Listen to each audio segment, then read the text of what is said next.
അപ്പോൾ ഇന്ന് കുറച്ച് കൂന്തൽ കിട്ടി കേട്ടോ. അപ്പോൾ ഞാൻ ഇത് നന്നാക്കി എടുക്കുന്നത് എങ്ങനെ കാണിച്ചു തരാം. അപ്പോൾ നന്നാക്കാൻ അറിയില്ലാത്തവർ ഈ ഒരു വീഡിയോ ഉണ്ട് കേട്ടോ. അപ്പോൾ ഈ ഒരു കൂന്തൽ നമുക്ക് ഈ തലയുടെ ഭാഗം അങ്ങനെ വലിച്ചെടുക്കാം കേട്ടോ. അതിങ്ങനെ വലിച്ചെടുക്കുമ്പം ഇതിനകത്ത് ഒരു മഷി പോലെ സംഭവമൊക്കെ ഉണ്ട് കേട്ടോ. പിന്നെ ഇതിങ്ങനെ നമ്മളിങ്ങനെ വലിച്ചെടുക്കുമ്പം ഇത് കണ്ടോ, ഒരു പ്ലാസ്റ്റിക്കിൻ്റെ പോലെ ഒരു സംഭവമൊക്കെ ഇങ്ങനെ നീണ്ടു വരും കേട്ടോ. ഇതിങ്ങനത്തെ രണ്ടെണ്ണം ഉണ്ടാവും ഇതിൻ്റെ അകത്ത്. ഇതിങ്ങനെ എടുത്ത് കളഞ്ഞിട്ടുണ്ടല്ലോ. ഇതിനകത്ത് നമുക്കൊരു സഞ്ചി പോലെ ഒരു സംഭവം ഉണ്ട്. അപ്പോൾ ഇതാ താഴെ കിട്ടും. അത് ഒരു നീല കളർ ഒരു മഷി പോലെ സംഭവം ഉണ്ട്. അപ്പോൾ അത് നമ്മൾ പൊട്ടിക്കാണ്ട് അങ്ങ് എടുത്ത് കളയുക. അത് പൊട്ടിച്ചിട്ടുണ്ടെങ്കിൽ നിറയെ നീല മഷി നിറച്ചാവും കേട്ടോ. അപ്പോൾ അതങ്ങോട്ട് എടുത്ത് മാറ്റി കളയുക. അതിനുശേഷം തൊലി ഇങ്ങനെ പൊളിച്ചിട്ട് ഇതിൻ്റെ അകം ഇതുപോലെ അങ്ങോട്ട് എടുത്തങ്ങോട്ട് നീക്കി കളയാം കേട്ടോ.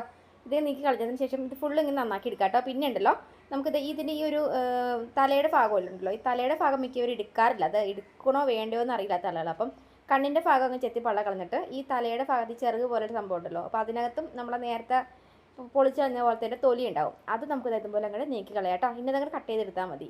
ഇതുപോലെ നീളത്തിൽ എടുത്തിട്ട് കട്ട് ചെയ്തെടുക്കുകയാണെങ്കിൽ എളുപ്പത്തിൽ നമുക്ക് നന്നാക്കി എടുക്കാം. ഇനി ഇത്തിരി ഉപ്പും മഞ്ഞപ്പൊടി ഇട്ടങ്ങോട്ട് കഴുകിയെടുത്താൽ മതി കേട്ടോ.